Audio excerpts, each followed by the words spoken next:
So here we are back on the K5 project. See, we got it back here in the shop. Got Andrew with us.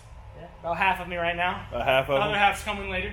Yeah, we just had a huge lunch, so we'll see how productive we actually are. But, so, last episode, we did the two-wheel drive swap, and now it's time to lower it and do a 6-lug swap as well. Why a 6-lug swap? Because that's what the back is. Just to recap, this, the four-wheel drives are factory 6-lug. I found some 6-lug steel wheels. Luckily, CPP makes 6-lug conversion rotors for the front. So, no funny wheel adapters. We just put it right together and we're going about our business. So, let's take a look at all the parts we're going to throw in here today. Yeah. Let me get my camera skills going. Now you're going to need to find another side, buddy. I ain't got a good side. Alright, so here's some of the parts we're using today. Like I said, CPP 6-lug conversion rotors. Just your standard. You get these in most of the brake kits. You can buy them individually like I did. CPP 2.5-inch drop spindles. We got their drop shocks. Ultra short. No. Ultra short. Oh, they'll still have the strap on it. Okay. While we're in here, we're going to do lower ball joints, which are press in. Upper ball joints, which are bolt in. Both of these serviceable. Come with the hardware kits. We're going to do brake pads. New calipers. Well, because they're cheap. My cost on these calipers are $18 a piece. Why even risk it? So new calipers, new brake pads, new ball joints because safety. And yeah, so we're gonna start throwing this stuff together. Andrew's already started taking some cotter pins out. And finished for the day. And that's probably about the extent of his work for today. So let's get this thing dropped, get the front end on it, and see what it's gonna look like.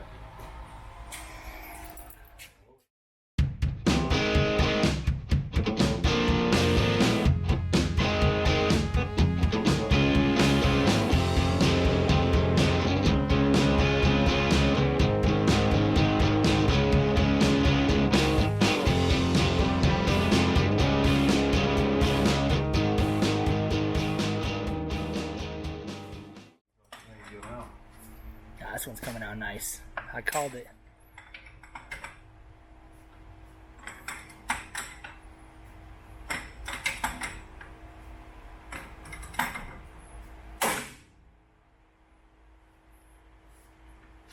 Alright, so now we film? No, we've been filming. Alright, so we've said it many times, say it again. Harbor Freight. Don't have to get fancy with this. Ball joint press. So it's real easy to do on the truck. You don't have to take these control arms off.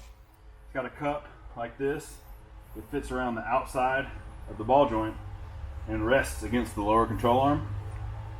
It's got an adapter to fit onto the swivel here. And up top, we got a piece that comes through. So what this is doing is this is pressing on the ball joint through the cup to press it out. So just get your nice Harbor Freight non-impact chrome sockets here and your broken jack handle, and you just ratchet it off. Is there any more consistent of a tool than the broken jack handle, though? I'm pretty sure it's not a real shot unless you have or at least a cheater bar of some sort. Now, if the truck was higher and I didn't have something taken up on the lift right now, we would be doing this with the impact. But, bring it back to the roots. He's getting a reminder of what it's like to be me on a daily basis right now. Boom. So, there you go. See it drop through.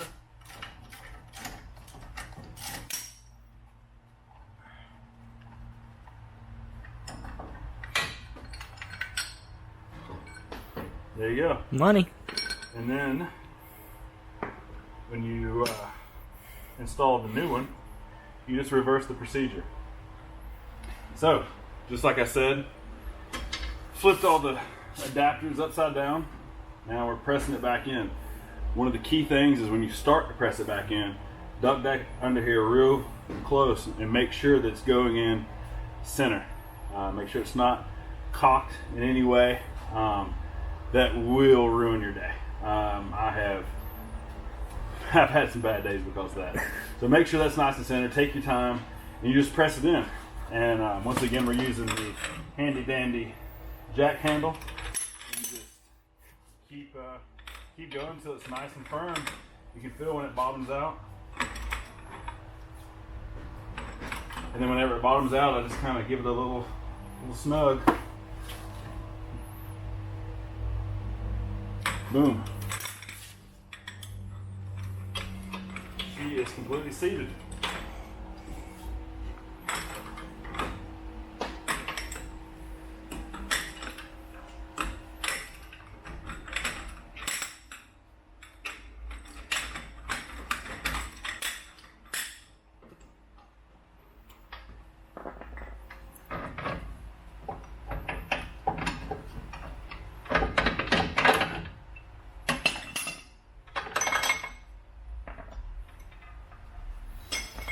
See, nice and flat, flush, everything looks good. Do not forget the dust boot. Once again, that'll set you back a lot of times. Always look for reference. Sometimes it'll say this side out, this side in. This one has no reference, so it's just universal. Usually I'll take just a little bit of the grease, give it just a little smear. These things are spring loaded on the inside and can be a bear to get on. Just set it down in place.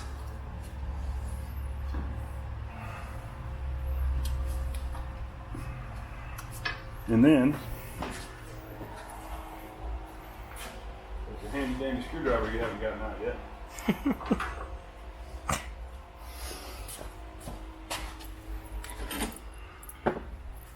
You just go around, gently tap it down. Try to go straight down on the edge and not push through the rubber itself.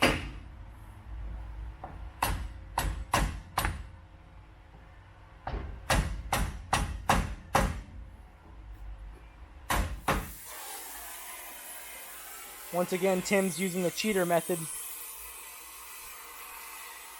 Is when you hit the easy button.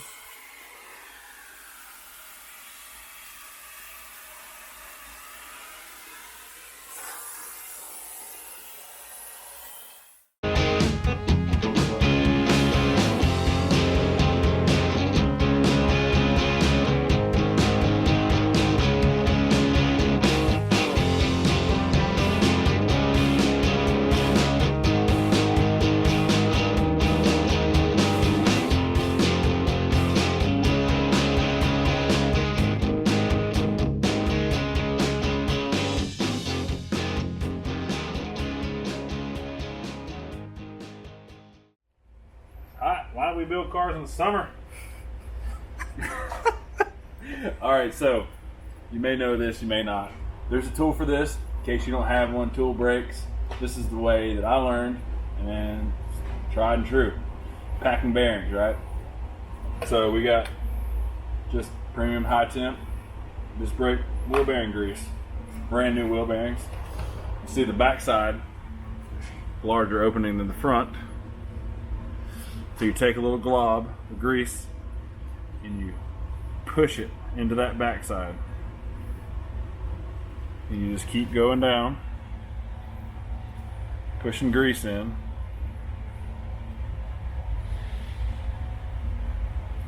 And you can see it's starting to come up through the top. You just work your way around. Push the grease up through the bearing. Make sure it's completely packed.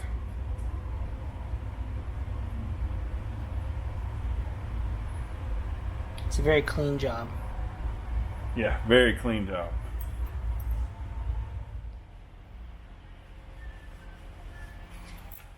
You already missed the action shot.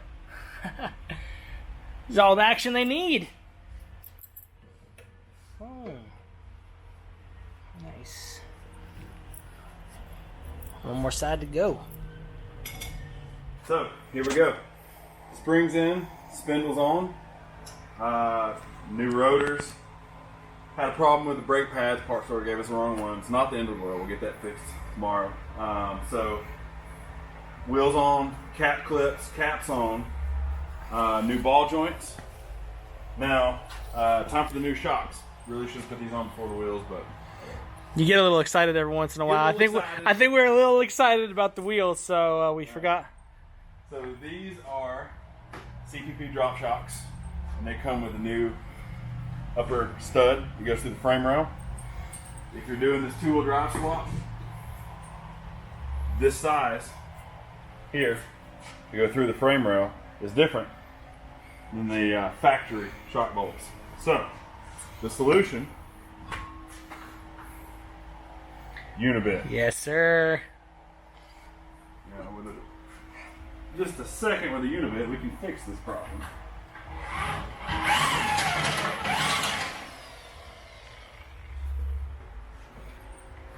So, I mean, you could go through and be specific and measure, or you could go one step at a time and see how it feels.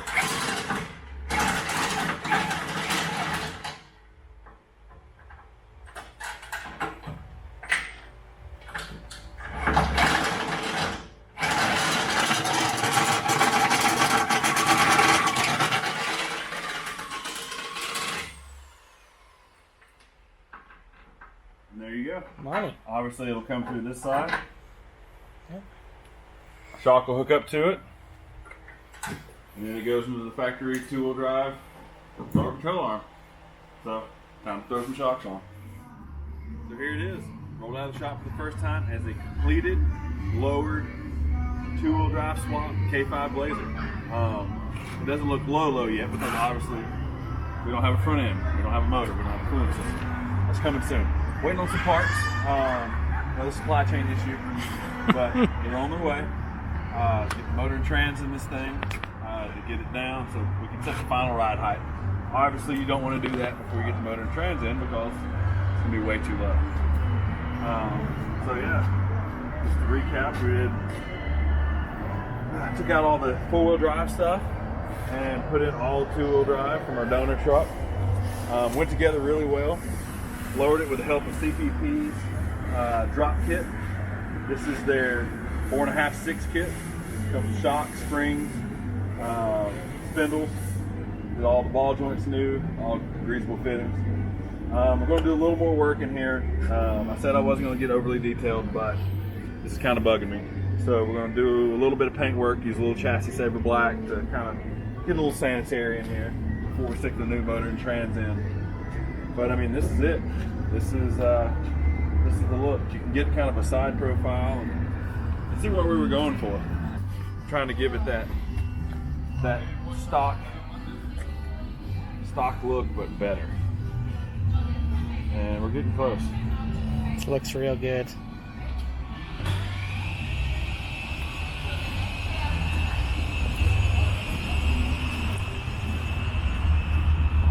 Real happy we're gonna have a functional tow hitch now that we brought the front down. Yeah. So to give you an idea, potato Samsung phone.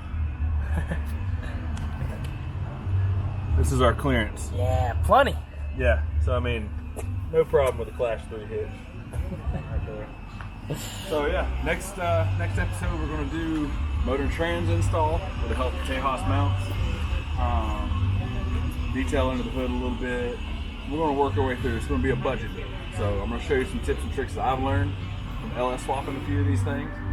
And maybe help you guys out a little bit of the way. We'll learn some stuff together.